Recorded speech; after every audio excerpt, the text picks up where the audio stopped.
Good morning everyone, welcome to my mini blog. सदा चाहिँ म पनि आज छिट्टै उठेँ कलेज जानको लागि।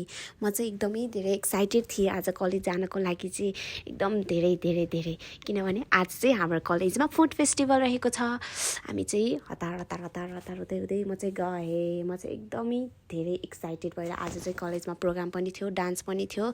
त्यो माथि खानेकुराहरू मिठो खानेकुराहरू खान पाउनेवालामा छु। त्यही भएर म चाहिँ लागेँ कलेज। मेरो साथीहरू हामीहरू सबैजना एक्साइटेड छौँ खानको लागि, इन्जोय गर्नको लागि। तर कस्तै के थाहा एकछिनपछि मेरो मुड यस्तो खराब हुन्छ भनेर भिडियो लास्टसम्म हेरिदिनु होला। यो चाहिँ मैले यसो बाहिर गएर के भइरहेको छ सुरसार होइन, त्यही भएर क्लिक दिँदै थिएँ।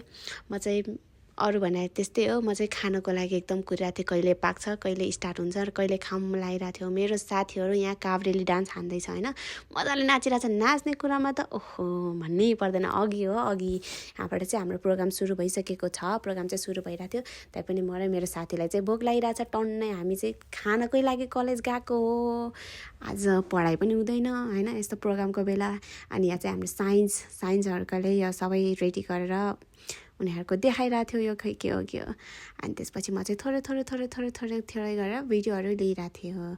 एकदम सानो क्लिपहरू लिइरहेको थियौँ। के हो कस्तो भनेर यसो देखाइदिउँ सबैजनालाई भनेर भिडियो गर्दै थिएँ। बल्ल खानेकुराहरू चाहिँ स्टार्ट भइसकेको थियो। यहाँ मजाले मिलाएर राखिरहेको थियो।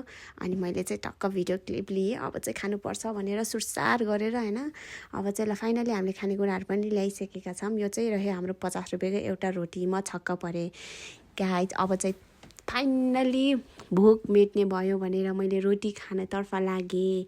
रोटीलाई समात्दै म बोल्न लागेँ कि यो कति सानो रोटी भन्दै पनि भोक लागिरहेको बेला खानु त पर्यो। त्यसपछि म चाहिँ अब जब लागेर म र मेरो साथी खाना थाल्यौँ। खाँदाखेरि के भयो भगवान्, एक त सानो थियो रोटी, एउटा मात्र पिस 50, एक त काँचो थियो। भोक लागिरहेको थियो बिहानदेखि यही खानालाई कुरिरहेको।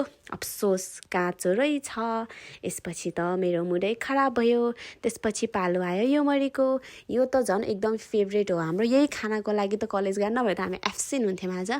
के हो यो मरी तुरुरु झरिरहेछ, हेर्नु यस्तो हुन्छ हो यो मरी। यो सबैतिर झरिरहेछ, के गर्नु अब यसो चाख्नु त पर्यो। यही खानको लागि कलेज गएको। यसपछि त मेरो मुखै बिग्रियो भगवान्। तितो न तितो थियो। अब के गर्नु, यस्तै हो भन्दै अब मेरो साथी र म एकअर्काको मुख हेर्दै मुख बिगार्दै बस्यौँ। त्यसपछि चाहिँ पालो आयो मोमोको। मोमो मस्तले फाडौँ भनेको त मोमो त अगाडि निस्किरह। अब त्यसपछि जे जस्तो पनि चाखौँ न भनेर यसो खाएको। त्यस पनि ठिकै थियो। अब त्यही भएर यस्तै हो। Thank you for watching my video guys. अब आजको यस्तै छ मेरो मिनी भ्लग।